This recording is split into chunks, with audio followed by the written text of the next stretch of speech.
नमस्कार दोस्तों, MCC classes में आपका स्वागत है साथियों। थोड़ा सा आज फॉरवर्ड फास्ट रहेगा, ध्यान रखिएगा। चलिए स्टार्ट करते हैं। बिल्कुल देर ना करते हुए दोस्तों मैं थोड़ा सा फास्ट करूंगा। तो मध्य प्रदेश को कब पूर्ण समर्पित राज्य का स्थान दिया गया, यानी कि मध्य प्रदेश पूर्ण रूप से दोस्तों कब राज्य बना था, ये आपको यहाँ बताना है।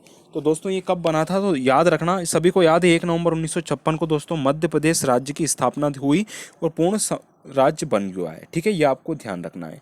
नेक्स्ट प्रश्न है दोस्तों हमारा, क्षेत्रफल के आधार पर मध्य प्रदेश का सबसे बड़ा जिला कौन सा है। तो क्षेत्रफल के आधार पर दोस्तों मध्य प्रदेश का सबसे बड़ा जो जिला हो जाएगा वो कौन सा है, छिंदवाड़ा हो जाएगा। तो क्षेत्रफल के आधार पर सबसे बड़ा जो जिला है दोस्तों हमारा मध्य प्रदेश का छिंदवाड़ा जिला हो जाएगा। नेक्स्ट क्वेश्चन है दोस्तों हमारा, क्षेत्रफल के आधार पर, ठीक है बताइए जल्दी से, क्षेत्रफल के आधार पर मध्य प्रदेश है। तो क्षेत्रफल के आधार पर जो मध्य प्रदेश है ना दोस्तों, बिल्कुल करेक्ट कहा आपने।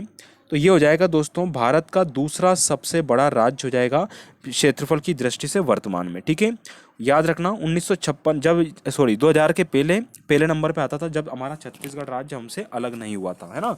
चलिए बढ़ेंगे आगे। अगला प्रश्न है दोस्तों हमारा कि जनसंख्या के आधार पर मध्य प्रदेश का सबसे बड़ा शहर, जल्दी कमेंट कीजिए, जनसंख्या के आधार पर सबसे बड़ा शहर कौन सा है। तो जनसंख्या के आधार पर जो सबसे बड़ा शहर हो जाएगा दोस्तों, याद रखना इंदौर है। तो जनसंख्या के आधार पर सबसे बड़ा शहर दोस्तों आपका इंदौर हो जाएगा। ए ऑप्शन आपका करेक्ट आंसर हो जाएगा। नेक्स्ट क्वेश्चन है दोस्तों हमारा कि मध्य प्रदेश का सबसे प्रसिद्ध अखबारी कागज कारखाना कहाँ स्थित है। तो मध्य प्रदेश का सबसे प्रसिद्ध जो अखबारी कागज कारखाना है, अखबारी कारखाना दोस्तों हम नेपा नगर में है, जो हमारे कहाँ पड़ेगा दोस्तों, बुरहानपुर में पड़ेगा। याद रखना कहाँ पड़ेगा, बुरहानपुर में पड़ेगा, यानी कि ऑप्शन नंबर ए आपका राइट आंसर हो जाएगा। ठीक है, ये आपको ध्यान रखना है। नेक्स्ट प्रश्न आता है दोस्तों हमारा कि निम्नलिखित में से कौन सा क्षेत्र मध्य प्रदेश में नहीं है, बताइए जल्दी से। तो जो क्षेत्र मध्य प्रदेश में नहीं है उसके बारे में चर्चा की है। तो ये आपको याद है दोस्तों, बिल्कुल छोटा नागपुर का पठार। याद रखना, बघेलखंड है हमारा, मालवा भी है, महाकौशल भी है।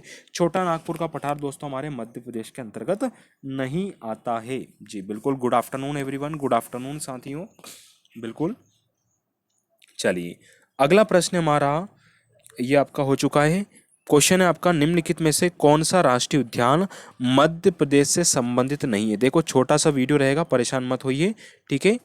हाँ, तो बिल्कुल आवाज़ तो थोड़ा सा ऐसा ही रहेगा साथियों, थोड़ा सा माफ़ी चाहूँगा, है ना, तबीयत खराब है तो ध्यान रखना। तो निम्न में से कौन सा राष्ट्रीय उद्यान मध्य प्रदेश से संबंधित नहीं है। तो मध्य प्रदेश से संबंधित नहीं है वो जिम कार्बेट राष्ट्रीय उद्यान नहीं है। देखिए बांधवगढ़ भी हमने पढ़ा है, कान्हा भी पढ़ा है और माधव भी पढ़ा है। जिम कार्बेट हमने नहीं पढ़ा है क्योंकि हमारे मध्य प्रदेश में नहीं है, ध्यान रखना, ठीक है। चलिए अगला प्रश्न आएगा दोस्तों हमारा इसके बाद में। क्वेश्चन है, शिवपुरी जिले में कौन सा अभ्यारण्य महान भारतीय सारंग यानी कि सोन चिड़िया के लिए प्रसिद्ध है। बताइए क्या आंसर होगा इसका। तो शिवपुरी जिले में कौन सा अभ्यारण्य महान भारतीय सारंग यानी कि सोन चिड़िया के लिए प्रसिद्ध है दोस्तों, इनका संरक्षण किया जा रहा है। तो ये हो जाएगा हमारा करेरा पक्षी अभ्यारण्य, है ना। याद रखना करेरा पक्षी अभ्यारण्य, यानी कि ए ऑप्शन दोस्तों आपका करेक्ट आंसर होगा। अगला प्रश्न है, माधव अभ्यारण्य कहाँ पर स्थित है। तो दोस्तों माधव राष्ट्रीय उद्यान कहाँ हो जाएगा हमारा, तो ये हो जाएगा हमारे शिवपुरी में। कहाँ हो जाएगा माधव राष्ट्रीय उद्यान दोस्तों, हमारे शिवपुरी डिस्ट्रिक्ट में है, याद रखना।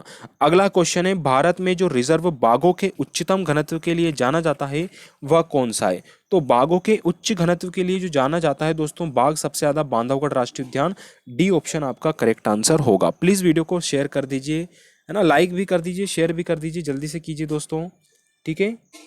चलिए अगला प्रश्न है, फॉजिल नेशनल पार्क कहाँ स्थित है दोस्तों। तो फॉजिल नेशनल पार्क कहाँ हो जाएगा, बिल्कुल बहुत शानदार। तो फाजिल नेशनल पार्क दोस्तों हमारे कहाँ हो जाएगा, ये आपको याद रखना है दोस्तों, डिंडोरी आपका करेक्ट आंसर हो जाएगा। ए ऑप्शन आपका राइट आंसर है। अगला प्रश्न है हमारा, मध्य प्रदेश की सबसे बड़ी नदी कौन सी है दोस्तों। तो मध्य प्रदेश की सबसे बड़ी नदी दोस्तों हमारी नर्मदा नदी है, डी ऑप्शन आपका राइट आंसर होगा, ठीक है। नेक्स्ट प्रश्न है दोस्तों हमारा, नर्मदा और ताप्ती दोनों बहकर जाती किधर हैं। तो नर्मदा और ताप्ती दोनों नदियां दोस्तों पूरब से पश्चिम की ओर बहती है और खंबात की खाड़ी में दोस्तों ये मिल जाती है, ठीक है। तो ये आपको याद रखना है, डी ऑप्शन दोस्तों आपका करेक्ट आंसर हो जाएगा। नेक्स्ट प्रश्न है हमारा, सोन नदी सीधे कहाँ जाकर मिलती है ना। सोन नदी दोस्तों हमारी मिलती है गंगा नदी में जाके, कहाँ मिलती है, गंगा नदी में जाके मिलती है, डी ऑप्शन आपका राइट आंसर होगा, है ना। क्वेश्चन देखो कम रहेंगे, वीडियो शॉर्ट रहेगा, ध्यान रखना, है ना। चलिए, इससे पहले 2 वीडियो हमने देख लिए दोस्तों, आपका करंट अफेयर का भी हो गया और लूसेंट वाला भी हो गया है ना। मैं समझ रहा हूँ थोड़ा सा फास्ट हो रहा है, लेकिन आप थोड़ा सा कोशिश कीजिए इस चीज़ को, ठीक है दोस्तों। नर्मदा, ताप्ती और माही नदियाँ पश्चिम की ओर बहती हुई कहाँ मिलती है दोस्तों, बताइए जल्दी से। बिल्कुल, तो ये नदियाँ जो दोस्तों कहाँ मिल जाएंगी हमारी, तो याद रखना ये नदियाँ दोस्तों हमारे मिल जाएंगी आपकी अरब सागर में। कहाँ मिलेंगी, अरब सागर में मिलती है। ए ऑप्शन आपका राइट आंसर होगा। तीनों नदियाँ मध्य प्रदेश से ही निकलती है, तीनों का उद्गम मध्य प्रदेश में ही हुआ है। अगला प्रश्न है, भारत में 12 ज्योतिर्लिंग है, उनमें से 2 मध्य प्रदेश में है, वो कहाँ कहाँ पर है। तो दोस्तों 12 ज्योतिर्लिंगों में से 2 मध्य प्रदेश में है, सुनना वो कहाँ कहाँ है। आप जानते हैं दोस्तों, एक ओंकारेश्वर में है और दूसरा आपका कहाँ हो जाएगा दोस्तों, उज्जैन में। तो ओंकारेश्वर और उज्जैन दोनों में है, यानी कि डी ऑप्शन आपका राइट आंसर हो जाएगा। ठीक है, बस दोस्तों आज के लिए इतने ही क्वेश्चन थे, है ना। प्लीज़ वीडियो को शेयर कर दीजिएगा, है ना, और लाइक नहीं किया तो प्लीज़ लाइक भी कर दीजिएगा, ठीक है। चलिए, बहुत बहुत धन्यवाद साथियों, मिलते हैं कल, मिलेंगे दोस्तों, है ना। बाकी वीडियो आप देख सकते हैं। धन्यवाद।